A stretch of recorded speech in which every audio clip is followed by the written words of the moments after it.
नमस्कार बंधुरा आज आपनादेर सामने बांगला शस्य बीमा सम्पर्कित नतून किछु आपडेट देওয়ার জন্য একটি নতুন ভিডিও নিয়ে আবার চলে এসেছি। এই শস্য বীমা সম্পর্কিত ভিডিওটিতে এমন কিছু আপডেট দিতে যাব যেটা আপনাদের হয়তো খুবই কাজে লাগবে এবং ভবিষ্যতে আপনারা দেখতে পাবেন বা মোবাইলে সার্চ করে দেখতে পাবেন আপনার নাম আছে কি নেই সেখানে।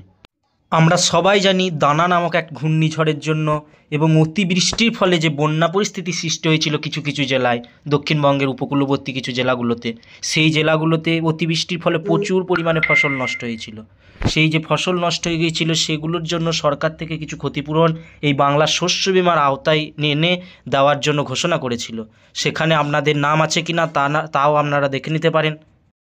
তাই আপনাদের কাছে একটু অনুরোধ যে একটু সময় দিয়ে এই ভিডিওটি মন দিয়ে শেষ পর্যন্ত দেখুন এবং যদি ভালো লাগে তাহলে সাবস্ক্রাইব করে দেবেন চ্যানেলটিকে, কেননা আমরা এই চ্যানেলটিতে আরও এরকম ভিডিও ভালো ভালো ভিডিও নিয়ে আসবো এবং আমরা এই রকম ভিডিও বানাতে থাকি যেখানে আপনাদের সাহায্য হবে বা আপনারা কিছু জানতে পারবেন। আপনাদের কোনো অসুবিধা হলে আমরা সবসময় আপনাদের পাশে আছি এবং সেগুলো কমেন্ট করেও জানাতে। আপনারা হয়তো দেখেছেন বা দেখবেন যে এই বিএসবি বা বাংলা শস্য বিমা মোবাইল ফোন থেকে সেরকম দেখা যায় না বা ওয়েবসাইটে গেলেও সেভাবে আপনি অ্যাপ্লিকেশন আইডি বা ওখানে ওয়েবসাইটে ওপেন হয় না যে আপনার নাম ওখানে রেজিস্টার আছে কি নেই কো।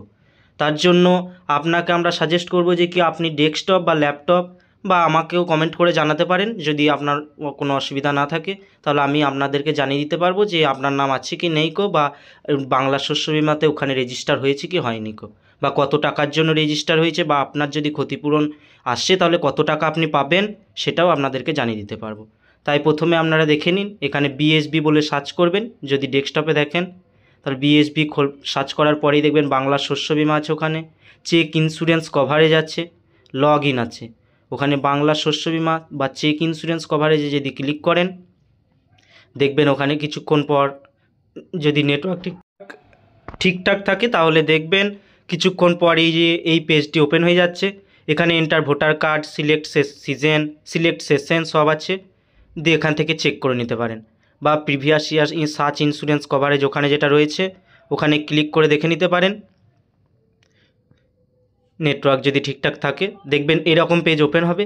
এখানে বিশেষ ঘোষণা যে এখানে farmer corner, insurance calculator, report crop loss, application status, technical grievance, এই যেগুলি অপশানগুলি রয়েছে এখান থেকে কিন্তু আপনি দেখতে পারবেন না আপনার অ্যাপ্লিকেশন ওখানে ঠিকঠাক হয়েছে কি হয়নি।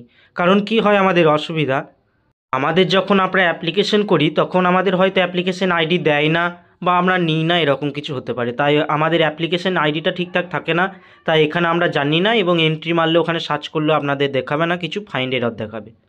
এরপর এই যে এখান থেকে বেরিয়ে আসার জন্য আপনাদের কাছে একটাই বক্তব্য যে এই এন্টার অ্যাপ্লিকেশন আইডি থেকে বেরিয়ে চলে আসবেন, তারপরে আমি যেভাবে দেখাচ্ছি এভাবে দেখবেন, তাহলে দেখবেন দেখতে পাবেন ওখানে এই যে বাংলা শস্য বিমা রয়েছে, check insurance coverage, check insurance coverage log in, check insurance coverage থেকে বাংলা শস্য বিমা যেখানে রয়েছে এখানে চলে যাবেন। চলে গিয়ে দেখবেন যদি নেটওয়ার্ক ঠিকঠাক থাকে কিছুক্ষণ পর চলে আসবে। এখানে যে এই অ্যাপ্লিকেশন স্ট্যাটাস, টেকনিক্যাল গ্রিভ্যান্স এগুলো কিন্তু কোনোটাতেই আপনি দেখতে পাবেন না আপনার নাম রেজিস্ট্রি আছে কি নেই কো। তার জন্য একটাই মাত্র ওখানে আছে ওয়েবসাইট, সেই ওয়েবসাইট থেকে যেতে হবে, সেখানে আপনি দেখতে পাবেন যে আপনার নাম রেজিস্টার করা আছে কি নেই। ওখানে অ্যাপ্লিকেশন ফর 2024 খরিফ ওখানেও আছে, ওখানে ওটা ডাউনলোড করে নিতে পারেন।